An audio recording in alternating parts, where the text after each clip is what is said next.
Chers compatriotes, à l'aube d'une nouvelle année, je vous souhaite à chacun de vous une bonne et heureuse année 2024. Qui dit année nouvelle, dit résolution personnelle. Nous venons de vivre ensemble une histoire qui nous lie à jamais. Je vous remercie tous pour la grande confiance que vous m'avez manifestée tout au long de la campagne où nous avons pu nous parler et dresser de plans d'avenir. Je remercie tous mes alliés pour leur soutien. Je vous remercie tous pour le vote massif que vous m'avez accordé.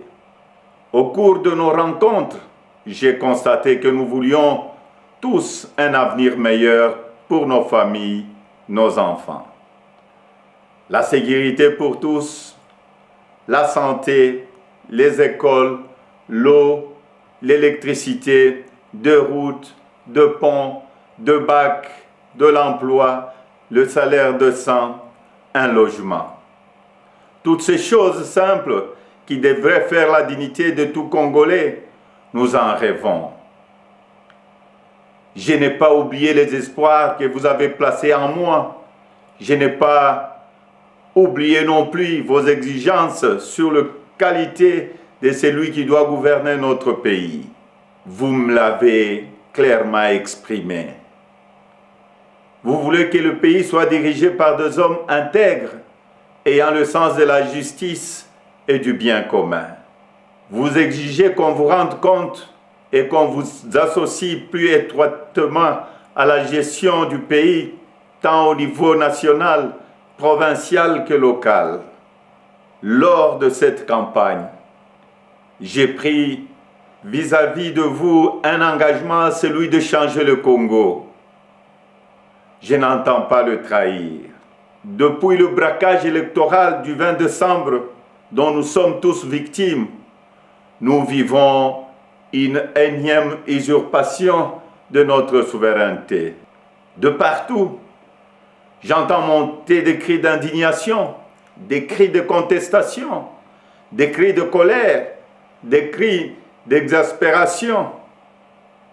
Au mépris de l'expression populaire, un régime issu de la fraude, de la tricherie et du fait accompli veut s'imposer à nous.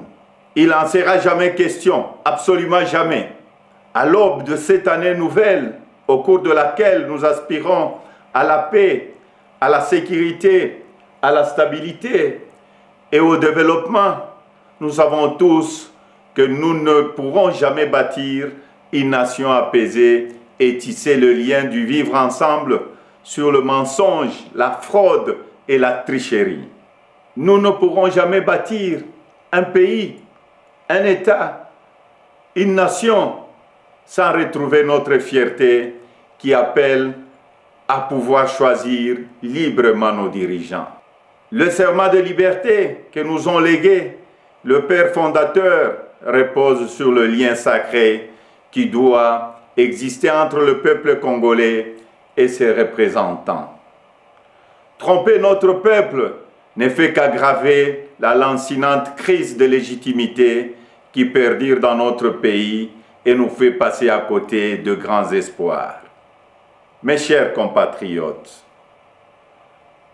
à vous tous qui avez porté vos suffrages sur moi, à vous tous qui savez qu'ensemble, un nouveau Congo est possible, je vous fais le serment de ne jamais vous abandonner.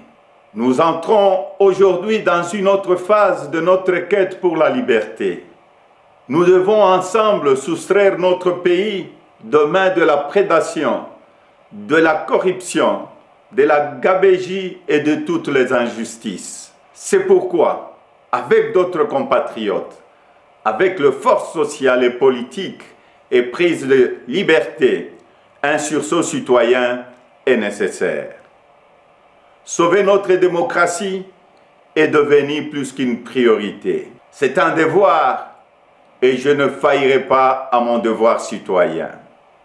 Raison pour laquelle je vous demande de ne pas baisser le bras, de ne pas céder au découragement ou au pessimisme, mais bien au contraire, de reprendre la marche que nous avons engagée ensemble. Parce que rien n'est fini, tout est encore possible.